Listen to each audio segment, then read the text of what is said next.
લોકસભાની ચૂંટણી હવે વધારે દૂર નથી. ભાજપ અને એનડીએના સાથી પક્ષો કેટલી બેઠક જીતવાની છે એનો લક્ષ્યાંક નક્કી કરી ચૂક્યા છે અને ચૂંટણીની તૈયારીમાં લાગી ગયા છે. બીજી બાજુ વિપક્ષમાં જાણે આવો કોઈ માહોલ નથી. કોંગ્રેસ સાંસદ રાહુલ ગાંધી ચૂંટણીની તૈયારી કરવાની જગ્યાએ યાત્રામાં વ્યસ્ત છે, તો બીજી બાજુ કોંગ્રેસના એક પછી એક વરિષ્ઠ નેતાઓ ભાજપમાં જોડાઈ રહ્યા છે. જે રીતે વિપક્ષના ગઠબંધનમાંથી એક પછી એક પક્ષો ખસી રહ્યા છે, એ જોતા હવે ગઠબંધનના અસ્તિત્વ પર જ સવાલ ઊભા થઈ ગયા છે. સામે ભારતીય જનતા પાર્ટી સતત મજબૂત બની રહી છે અને તેનો વધુ એક પુરાવો જમ્મુ કાશ્મીરની ધરતી પરથી સામે આવ્યો. પ્રધાનમંત્રી મોદી મંગળવારે જમ્મુ કાશ્મીરના પ્રવાસી હતા. તેમણે આ કેન્દ્ર શાસિત પ્રદેશ માટે 30,000 કરોડ રૂપિયાના વિકાસ કાર્યોના લોકાર્પણ અને શિલાન્યાસ કર્યો, જેનાથી જમ્મુ કાશ્મીરની કાયાપલટ થઈ શકે તેમ છે. જો કે આ કાર્યક્રમના ઉપક્રમે એક એવું નિવેદન પણ સામે આવ્યું જે દેશના રાજકીય સમીકરણની કાયાપલટના સંકેત આપે છે. આ નિવેદન હતું નેશનલ કોન્ફરન્સના વરિષ્ઠ નેતા ફારૂક અબ્દુલ્લાનું, જેમણે પ્રધાનમંત્રી મોદીની કામગીરીના વખાણ કર્યા.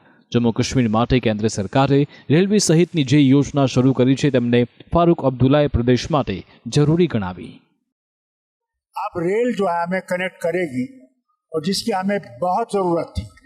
ये हमारे टूरिज्म के लिए भी बहुत ज़रूरी है, हमारे लोगों के लिए भी ज़रूरी है, क्योंकि वो सफ़र कर सकेंगे मुल्क के दूसरे इलाकों में.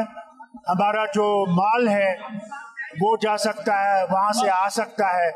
ये बहुत बड़ा कदम आज उठाया है और मैं मुबारक करता हूँ रेल मिनिस्ट्री को, प्रधानमंत्री को, जिन्होंने इसमें योगदान दिया और आज हम इसका पहला कदम देख रहे हैं.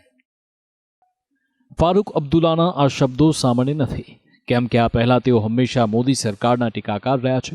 પછી મુદ્દો કલમ 370 દૂર કરવાનો હોય કે પછી આતંકવાદનો. જો કે પીએમ મોદીની પ્રશંસા કરી તેમણે બધું સ્પષ્ટ કર્યું.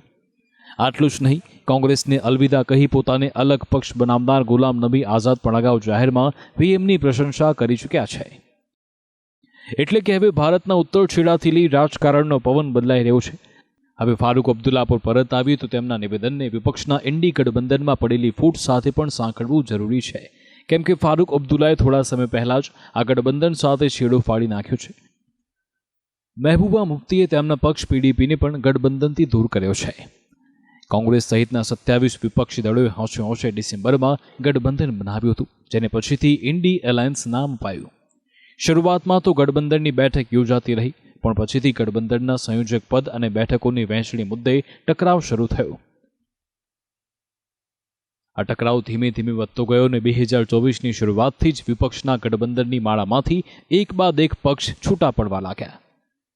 ગઠબંધનમાં સૌથી મોટો પક્ષ હોવાથી કોંગ્રેસ પર પક્ષોને જોડી રાખવાની જવાબદારી હતી. જો કે કોંગ્રેસ તેમાં નિષ્ફળ સાબિત થયું. સમય જ્યારે લોકસભા ચૂંટણી માટે બેઠકોની વહેંચણીનો હતો, ત્યારે કોંગ્રેસ સાંસદ રાહુલ ગાંધી ભારત જોડો યાત્રામાં નીકળ્યા. પરિણામ એ આવ્યું કે વિપક્ષનું ગઠબંધન જોડાયેલું રહી ન શક્યું. બેઠકોની વહેંચણી માટે પક્ષો વચ્ચે મતભેદ થયા, જેના કેન્દ્રમાં કોંગ્રેસ જ હતું. સૌથી પહેલા બંગાળમાં મમતા બેનર્જીએ એકલા હાથે ચૂંટણી લડવાની જાહેરાત કરી કોંગ્રેસને અને ઇન્ડિયા ગઠબંધનને મોટો ઝટકો આપ્યો. ત્યારબાદ નીતિશ કુમારે એનડીએમાં જોડાઈ વિપક્ષને વધુ એક મોટો ઝટકો આપ્યો. આ દરમિયાન આમ આદમી પાર્ટીએ પંજાબમાં એકલા હાથે ચૂંટણી લડવાની જાહેરાત કરી. નેશનલ કોન્ફરન્સ અને પીડીપી પણ ગઠબંધનમાંથી છૂટા થઈ ગયા. બેઠકોની વહેંચણી મુદ્દે ગચકરા હજુ પણ યથાવત છે. કોંગ્રેસે રસ ન દેખાડતા ઉદ્ધવ ઠાકરે અને અખિલેશ યાદવે પણ જાતે જ પોતાની બેઠકો નક્કી કરવાની શરૂઆત કરી છે. સપાએ તો ઉમેદવાર પણ જાહેર કર્યા.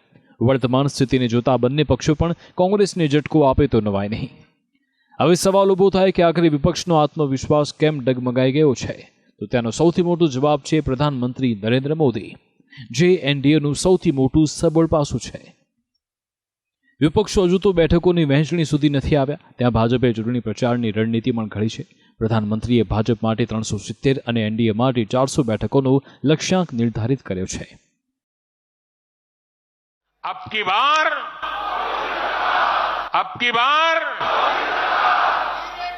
400 पार, अब की बार इस मिशन पर हमें जुट जाना है. કેન્દ્રમાં ભાજપની સ્થિતિ સતત મજબૂત થઈ રહી છે. 2014માં ભાજપને લોકસભાની 282 અને 2019માં 303 બેઠકો મળી હતી. હવે ભાજપનો લક્ષ્યાંક 370 બેઠકોનો છે. ભાજપ દ્વારા લક્ષ્યાંકને જમ્મુ કાશ્મીરમાંથી દૂર કરાયેલી કલમ 370 સાથે સાંકળે છે, ત્યારે વિપક્ષે આ લક્ષ્યાંક સામે સવાલ ઉઠાવ્યા છે.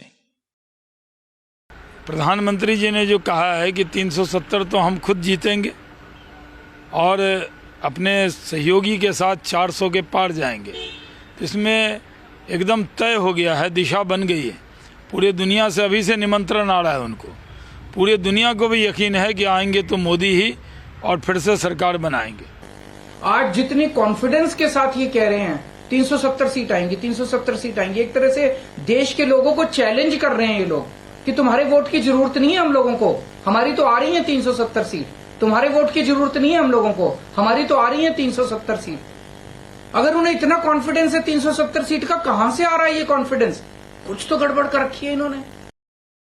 લોકસભા ચૂંટણીને આડે હવે વધુ સમય નથી. સત્તાની આ રેસમાં ભાજપ અત્યારથી જ ઘણું આગળ છે, જેની સામે વિપક્ષ હજુ રેસમાં સામેલ નથી રહ્યું. એવામાં પરિણામનો સ્પષ્ટ અંદાજ માણી શકાય તેમ છે. બ્યુરો રિપોર્ટ, સંદેશ ન્યૂઝ.